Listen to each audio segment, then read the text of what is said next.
Hi, good morning. Good morning, good morning, good morning.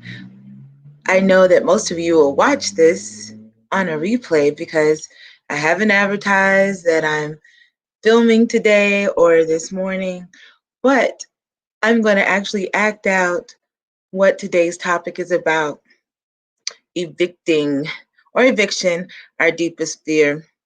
So as you watch this, I ask you to come on, share, like. Please go to the Hope More page. That's lowercase HOPE, uppercase MORE on Facebook. And then I have a YouTube channel, the same spelling, lowercase HOPE, uppercase MORE. Would you subscribe to those? To like, share, hit the notification button in Hope More. And then just enjoy the show. So come on, come on, come on. I know if you happen to catch this as I'm live, you're like, whoa, Hope, you do not come on this early. And what's with the glitz and the sparkly hat? I was inspired. In the last 2 days, I've been talking about eviction and the things that we have been evicting from our lives or sharing with each other that should be evicted. The spirit of whoredom, the the hell of domestic violence, and those things are heavy topics. But here's a deep, heavy topic that we often don't describe as heavy or deep. It's our deepest fear. Let me tell you, let me tell you, let me tell you. I deal with fear. All of us do. Anyone who says that they have never dealt with fear or currently don't have something they're concerned about, they're lying. They're lying. And you know who's good about lying about stuff like that? Not just me, Hope Dems, but often Christians. Sometimes as Christians, we feel like to say that we have a concern or to admit that we're struggling with something is a sign that or a testimony against Jesus, but it's not true. He already knows, right? He tells us to cast our cares on him, for he cares for us. So how do we not understand that we would have cares and say, oh, no, God, I have no cares? Because then you forfeit the benefit of casting it. That, yep, I got some right here. Take them. Oh, wait. Well, hold on one more minute. Yeah, here you go. So fear, I mean, through this COVID-19 situation, thank God my fear has lessened, but I've been concerned. Well, one thing I've learned and been excited about is that the word builds up my faith, and I declare healing, recovery, protection, and safety over myself and my family. And then, the practical. I prepare for there's to be a pantry of food and water and Lysol and toilet paper in case there's another situation that takes up that space. I've also prepared by wearing masks and shields and buying gloves and making sure we have plenty of them. I often accompany my parents where they go, especially on Sundays, because I'm just looking after them, making sure they put on their masks, making sure they're not grabbing and touching because they're so used to doing that. And so no longer is it driving me. It's not a fear, but it's something that I had to confront, like, God, this is my care. Let me tell you another fear and concern I've dealt with. And I've shared with my Facebook family more than once, and some people more deeply than others. I have a fear that this country is going to boil into a race war, a civil war of sorts, that the rhetoric that's happening even within the Christian church between, some would say, progressive Christians and conservative, I just say between opinionated people who are all fighting to say, thus said the Lord, regarding politician, politics, or an election, when we all need to be just crying out, God, have mercy on our nation. Show us and teach us, regardless of what party wins or political candidate succeeds in office, that we come back to the basics of what you demand and declare for us. But sometimes I get really nervous because there are people who name the name of Christ who seem to want to wage war. And they think of people of a different color or different political parties as the devil themselves. But you know what? I had to cast that care on the Lord. I had to cast that care on the Lord. Let me break it down beyond global issues and national issues, sometimes I get concerned about my local situation here. I came from a big city for 26 years, and now I'm in a little small town, and I'm single, and I'm professional, and I'm chocolate. And I tell you, all that I see around me are married men, children, and then maybe those who like don't play for my team, or yeah, they may play for my team. How does that work? I mean, literally, the weddings I've gone to, I've seen my 69 or 67-year-old uncle, the most flamboyant gay guy in the place, and then people under 13. Those are the people who are picking up the garters that are being thrown at weddings in this hometown. So sometimes I'm like, God, am I going to be perpetually single? Like, I want to be married. There's not even a person to date in my periphery. And then God's like, cast your cares on me. Cast your cares on me. And we're going to have fun because in upcoming weeks, we're going to be talking about dating, dating, and venture into online dating and other things. But what's really been funny is that I've been doing like this inventory, and like, you know what, let me just, there are these people who, it's about to be cuddle season, who are calling me. And then there are people who it seems like we are like ships passing in the night. And I'm just like, do you like me? And have you ever liked me? Why haven't you? And I'm like, this is really crazy for me because I've never been that bold. But I was like, what? Why am I fearing this? All they can say is yes or no, or like not answer me. But it's like, it's not this hopeless cause. There's plenty available people around me, but maybe my eyes don't see it. But either way, all I require for marriage is one. So God can bring that person from Alaska and make them move next door.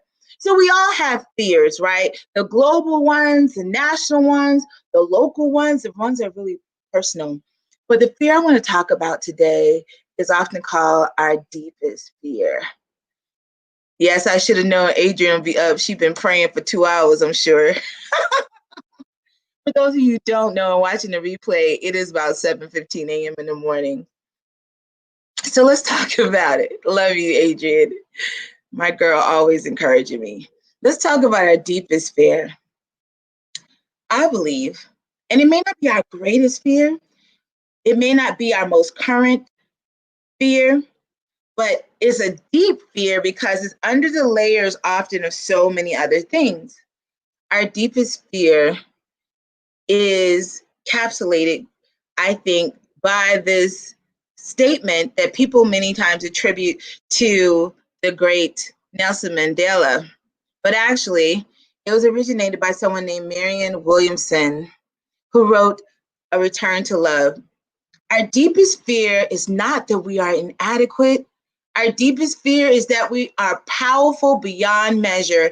It is our light, not our darkness, that most frightens us. We ask ourselves, who am I to be brilliant, gorgeous, talented, and fabulous?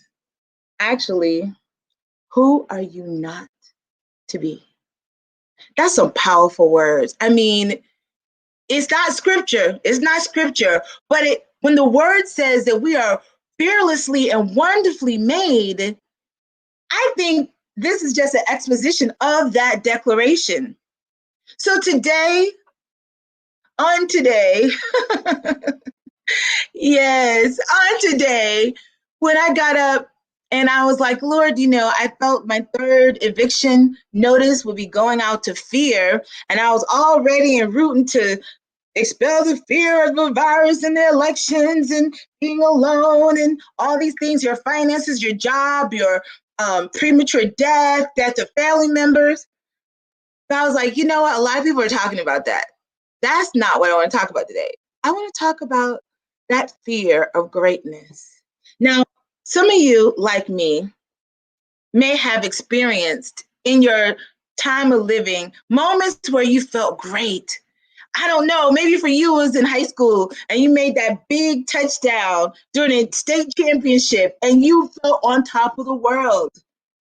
Maybe you were a straight A student and every time you got your report card, you presented it proudly to your parents and you felt so, so great. Maybe you were able to marry the love of a lifetime. Like you just, ooh, you got everything you wanted on that list. Hey, maybe your job, your first job, second job, third job, promotion just made you feel like you're on top of the world. Our deepest fear often is that we're not inadequate, but that we're more powerful than we can ever imagine. What does it look like to be the absolute best me I can be? This morning when I got ready to come on, I was like, I want to put on this sparkly hat. And then I thought, you know what? Somebody may think that's too much. And then I was like, I want to put on this pink dress and then paint my fingernails pink. And I'm like, well, you're doing too much.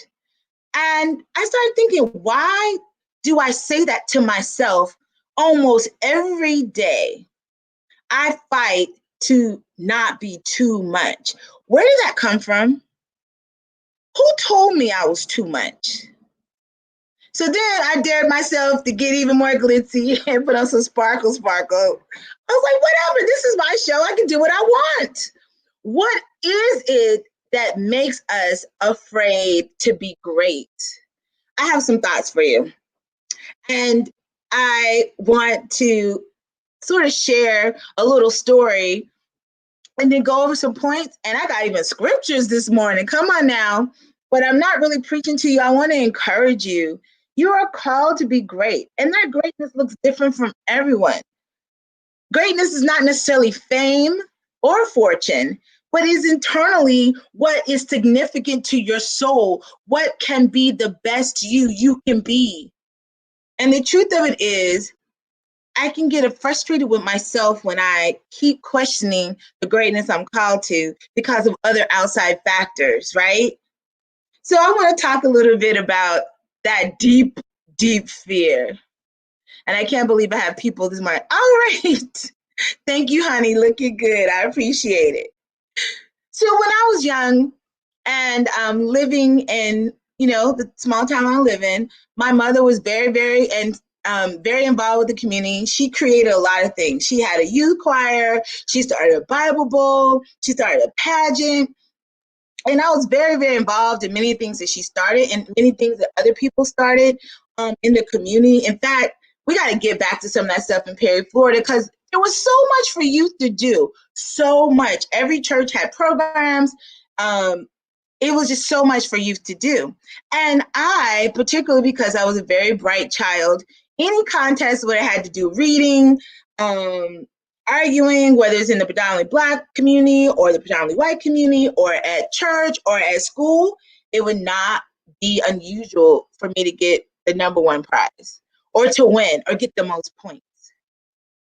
And what at times would happen, really more times than should, and I hope this encourages some parents out there, I was told routinely, especially if it's the second thing I've won in the same category or the second time I won in like 2 years, like, you know what, you have the highest score, but you don't mind if we give it to this other child.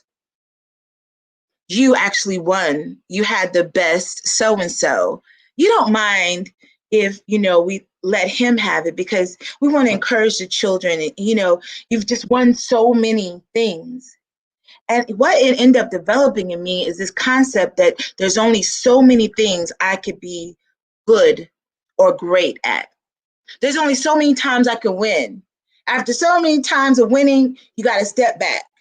And in one way, I think it was great because it taught me that you can be great or have the best and not be awarded for it. Like whoever gets the trophy is not necessarily the person who came out on top as being the best. And I think that's really good because it taught me I could be a leader or I can, reign in something and not been the person who got number one because that's internal. But the thing that was unintentional from that is this sense that being the best and grabbing all the awards and doing the best somehow hurt other people. Somehow my amazingness had to be kept to a certain standard, or the people around me wouldn't feel comfortable or wouldn't not feel good. So it made me feel a little responsible to not shine too bright. And I know some people who know me may say, okay, this is you not shining bright. Understand what I'm saying? All of us have moments, right? Where, like this moment right now, I feel like, yes, girl, flossing, the hat is working, the bling is working. But then there are other times you're like, you're doing too much. And it's not a critique based on pride, because you do need to check yourself, or a presumption.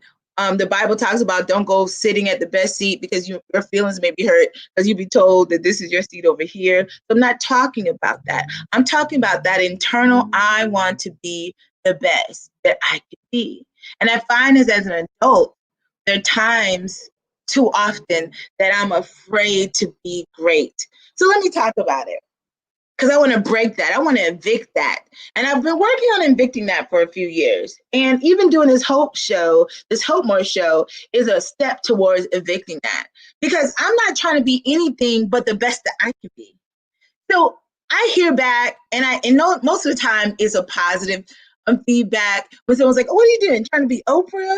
I'm like, you know what? Oprah has her thing. I'm trying to be Hope, but I'll take Oprah. I sure will. But in moments, it hits me like, oh my God, do they think that I think that I'm so big, or I'm trying to be big? I had people like, I'm so glad you're back in Perry. We really need your energy and your insight. And I get so excited about my contributions, or maybe what I could do here. And then there are times the same words seem to come up like, mm-hmm. So you ain't been here for how long, and now you going, okay. And I'm like, wow, Lord. One time I drove through Fast Freddy's for breakfast, and the lady who gave me my breakfast, she's like, I don't know what you did, but that woman, last time you were here, there was a woman behind you. When you drove off, she's like, I can't stand that Hope Demps. I can't stand her. And I'm just trying to think, Lord, I don't even have any friends. How do I have enemies? We're not in high school anymore. I don't bother nobody. And then I was like, well, maybe she was related to someone I helped defeat in court since I've been here.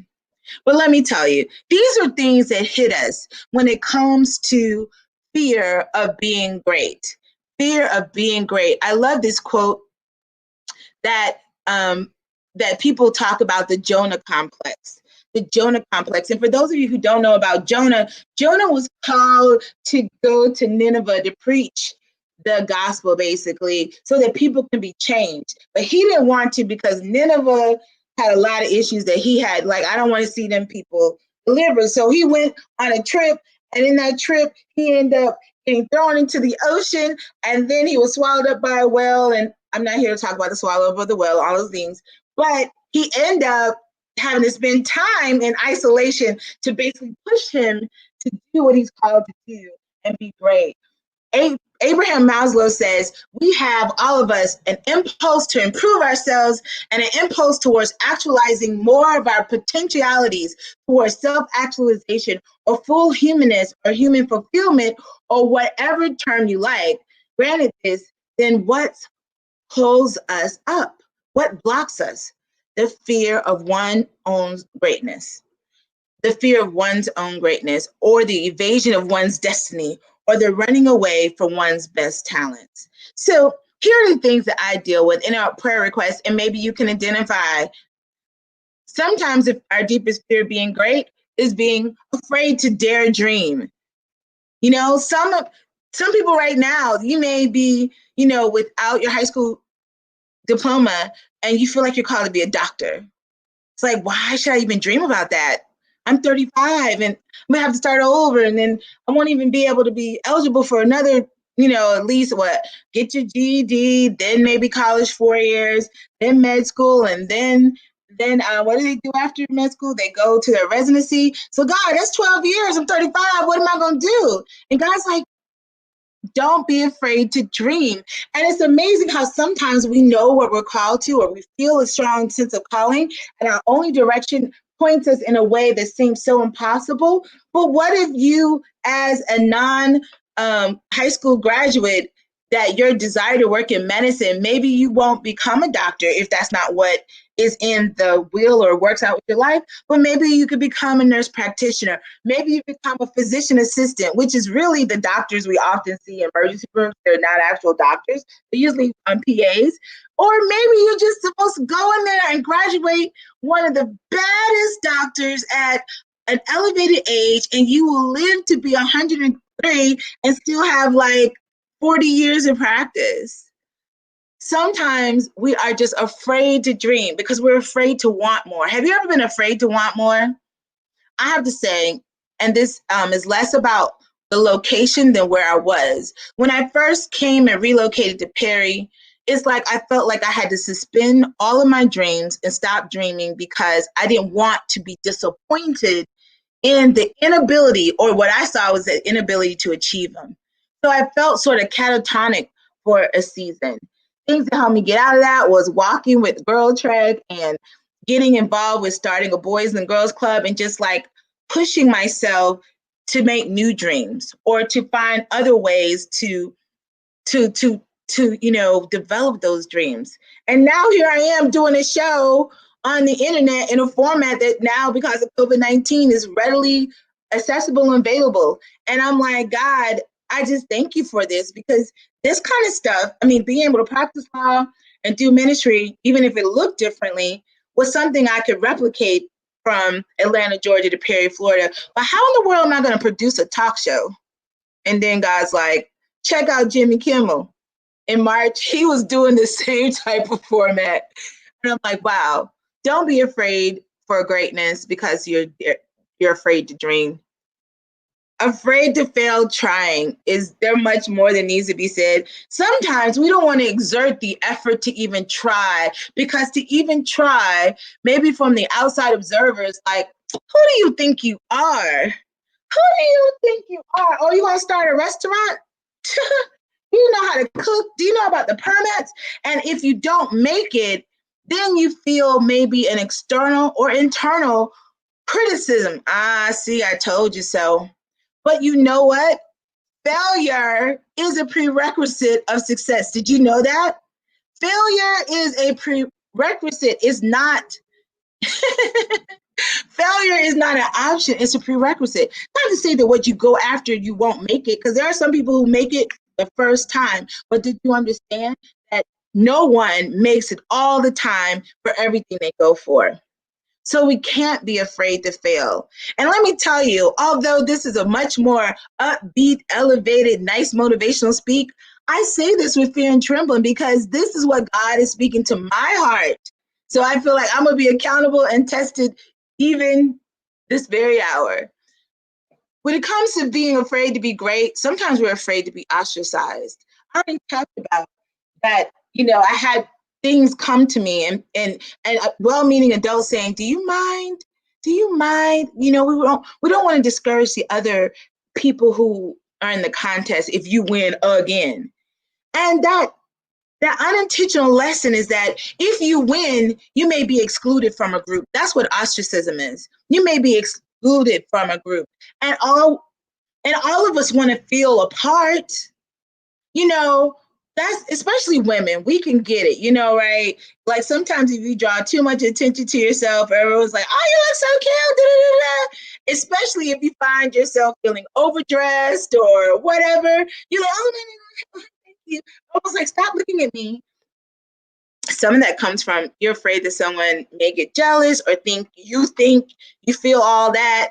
And so you're afraid to stand out from the group, to be excluded. I can't tell you how many times, and it's stupid because I'm 46, how many times I've been in groups of people and the last thing I mention is my law degree. Now, for those of you who practice law, you know that it ain't all that. But in some people's mind, they highly esteem that, and that's great. That's wonderful. That's nothing sad. But it can, for some people, shift the way they respond to you. It could be in the way that they think either you have money or you're the smartest thing around, or the opposite. Like, well, what kind of lawyer are you? Because of some type of jealousy or some type of situation. So all of a sudden, instead of you tackling with a group of women or young professionals or whatever the group is, all of a sudden you're the lawyer. Oh, you're the lawyer. And there's nothing wrong with that. I worked hard to be a lawyer. I've been a lawyer for 20 years. But sometimes I just don't want to be the odd man out. Because I think the expectation that you will be a certain kind of way precedes you. And sometimes it's, hey, I'm a minister. One time I dated a guy, I've never been a trophy girlfriend, but I dated a guy who had a record, yes, and a number of children. He's the sweetest guy, actually one of the most generous guys I've ever dated. But I was his trophy girlfriend, not because of how gorgeous I was, but because I was a minister and a lawyer. And every time we went into a group of people, he's like, y'all don't curse around here because Hope's an ordained minister. Or, oh, Hope's a lawyer. And he did it. How normally trophy girlfriends are the pretty ones, so the guys feel like they get credit. Well, if you got a record and you've had an interesting past, to say that someone who's of the cloth and who practices law feels you're worthy of dating, then that gives them some up too. So sometimes even well-meaning people are giving you props for being great, but you're so busy, or I was so busy at times being embarrassed about being that I would be excluded from the group. I wouldn't be just judged by who I am as Hope. That sometimes that can make you afraid of being great, afraid to be misunderstood. Now this is a mouthful, and I was trying to keep this under 30 minutes. So let's just say, when you are walking in your greatness, and we say from that poem, oh, who are you to be fabulous and bold? Sometimes people get it twisted. They think you're being prideful or arrogant when the spotlight is on you. So in order to deflect from that, we have and put on this false sense of modesty and humility, like, no, no, no, no, no, no, no, no, no, not me, not me. All praises to God. That's great. All praises to God. But it's like, if you're doing it because you're afraid that when people see value in you, that they're going to consider, or you arrogant, or they're considering that you are braggadocious or greedy or just spotlight hungry, and you know that's not your heart, you sometimes feel like, well, let me downplay everything because I don't want to be misunderstood. I don't want it to always be about me. I think there's a balance to a lot of that, because sometimes people draw attention to you and you didn't come in looking for it. But once the attention is drawn, maybe there's someone in the group will be encouraged by your story. It's not always that it's about you and what you have done. Sometimes, like, I laughed. My parents one time told me, especially when I was at Spelman, and every time I would come home, if they asked me to speak to the youth, I was speaking with all this like failed attempt to do like slang and vernacular, and they were trying to show this Spelman College girl up, and the mom's like, what are you doing? I was like, well, I'm just trying to keep it real with people and all that kind of stuff. I don't want them to think like I'm trying to be Whitley Gilbert from a different world. I just want them to understand. My dad's like, I sent you to Spelman to become Whitley Gilbert, which is hilarious, but just not wanting people to misunderstand you. So sometimes you're afraid to be your best self because you think people will misunderstand it for pride or something else. Woo!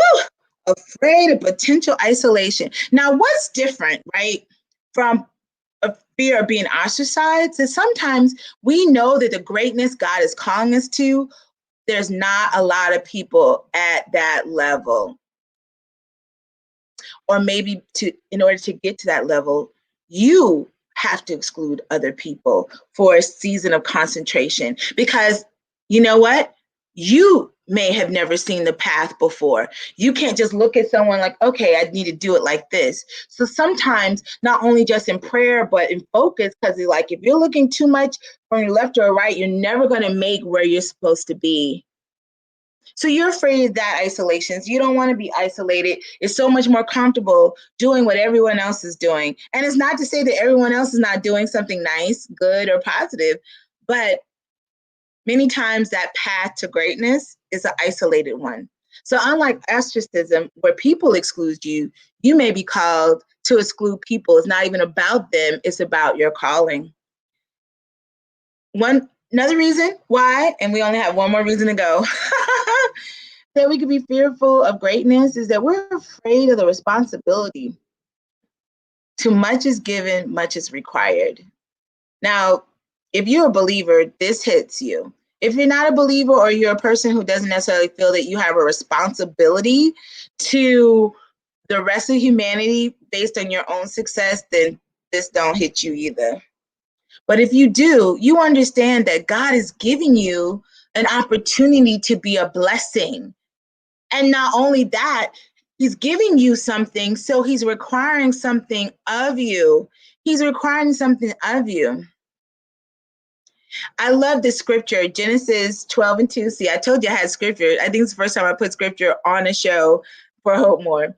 Genesis 12:2. And I will make of you a great nation, and I will bless you and make your name great so that you will be a blessing. Let's check out that last phrase. So that you will be a blessing. It is a responsibility for us to be as great as we can be, not just so that our name could be great, because God promised that.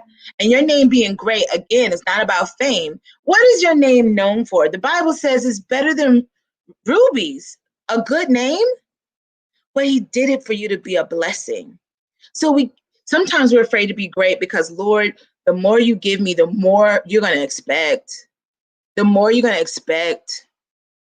And then the last one is sometimes we're fearful of being great because we're afraid to maintain it.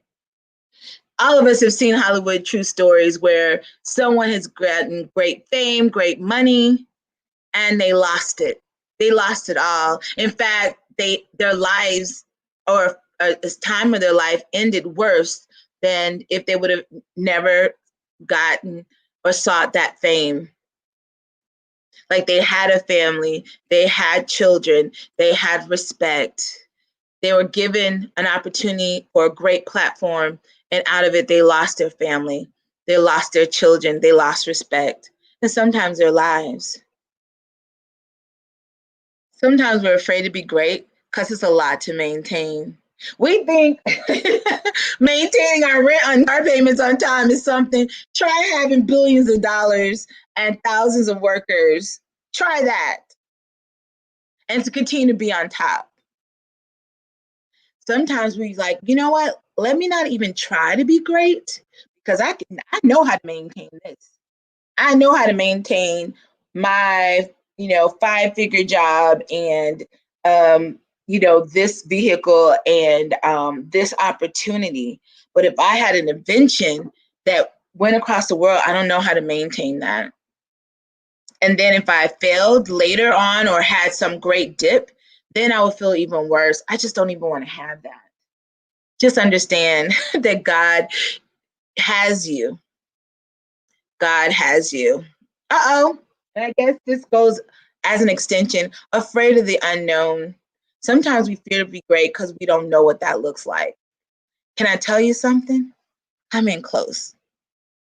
I've been a chubby person. Chubby is really sweet. A fat girl for most of my life, at least my pubescent life. I have never, or let's say, I don't believe I've ever, with a pubescent body, let's say, experienced, except one time, what I would consider like a healthy weight is. And it was sometime in high school. I won not Miss Spellman. I wasn't in Spellman. I won Miss Lady pageant. At that size, it was still considered, not small, but it registered as, something that was within the weight class that I was told at my height I could be. And so, I went on to college, I gained some weight, went on to law school, gained a whole lot of weight in those 3 years. I was hoping it was my thyroid, and Dr. like, your thyroid, it's not your thyroid. I get older and older, lose weight, gain weight, never losing to get back to say that on the bigger but healthier side. I don't know what that's going to look like. Will people like me? Will I turn into a big head? Because I think I will start wearing all halter tops, even to Communion Sunday, if I got these abs. Like, no, too much. Yeah, maybe. There's a part of me that feels that, and I'm grateful for Ikene Onu from Iconic Women, which is she's a great life coach, and she deals with teaching and training phenomenal women. She called it out in me about 2.5, 3 years ago. She's like, you remind me of me. There's a part of you that holds on to your weight because it makes other people feel comfortable. You're less threatening. You may be smart, you may be bold and extroverted, but there's a part of you that people are comfortable because they're like, yeah, that's that big girl. No matter what happens, I still got it on her. If I became who I can be, that I've never achieved as an adult, but who I can be, will people still love me? Will I still be able to get in the same rooms? What does that look like? And I'm telling you the truth. I've been dealing with that even as I go on my 100th journey of fitness and weight loss. It's like, God, whatever that is in me that's afraid to be the best me in my body, I pray that you break it away. Whatever protection I feel, whatever level of comfortability I show up in the world in a body, for me right now, that's not as healthy, I pray, God, that you break that in me. So oftentimes our striving to be great is not the idea of what man says, is what we say about ourselves, right? Integrity is who we are when no one's around.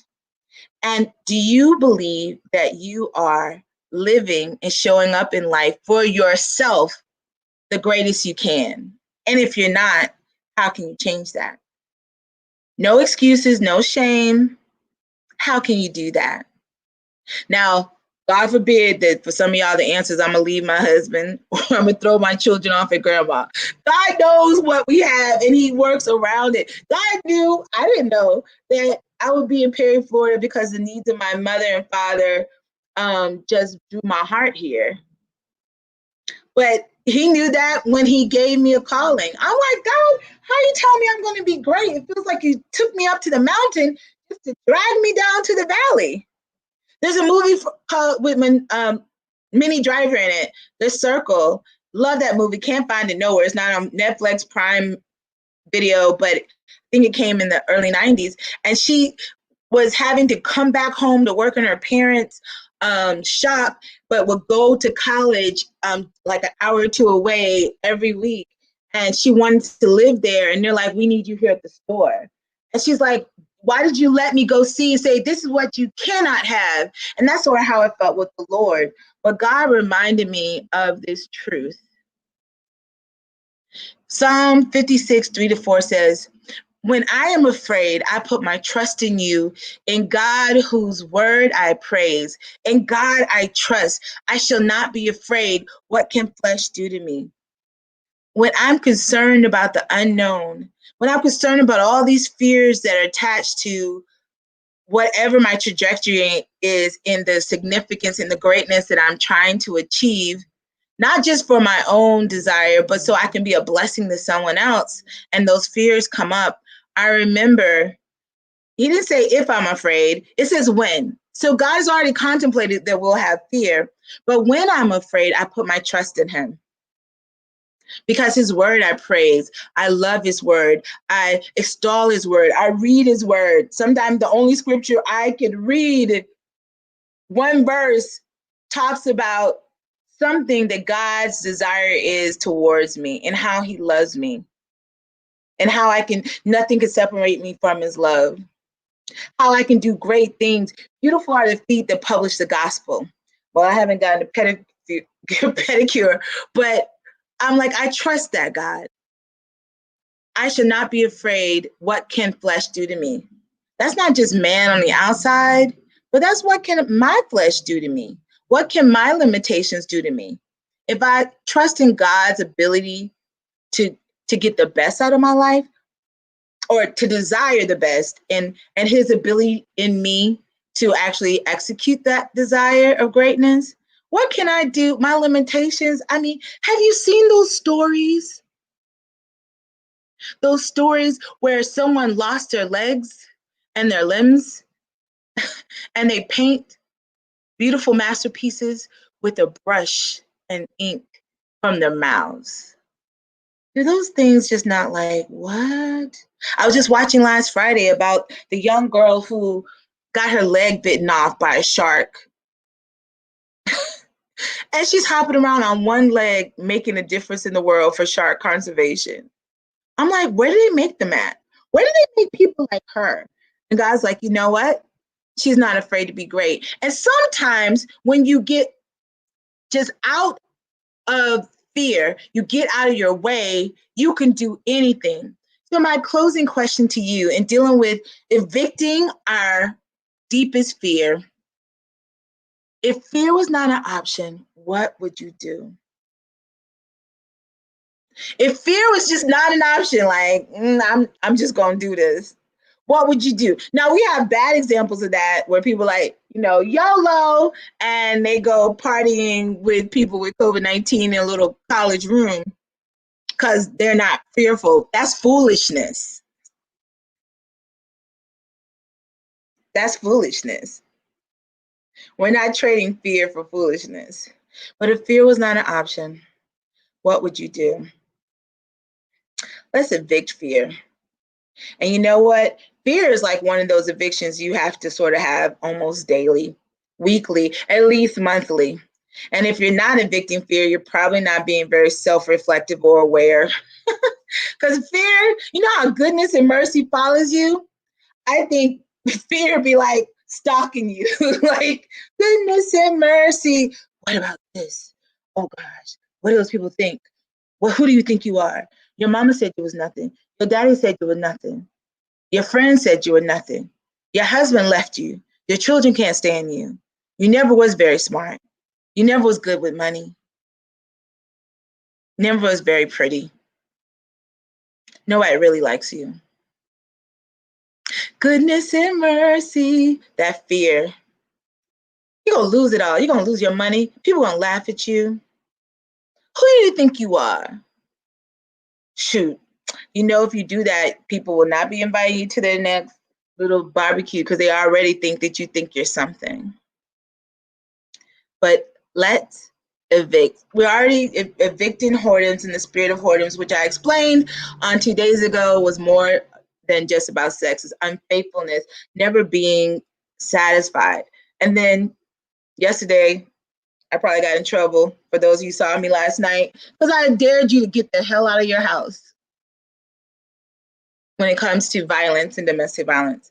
So today, let's go ahead and evict our fear. So I want you to answer that question.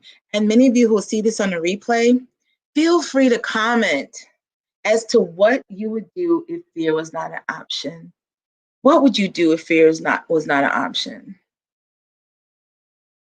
Love you guys, and I mean it. Have a wonderful Friday. This is my Frank Friday discussion, and I hit it up really early because I got to teach a class, then I have a meeting, and unfortunately a memorial to go to, and then a little reunion by Zoom. So I didn't want to miss an opportunity to connect.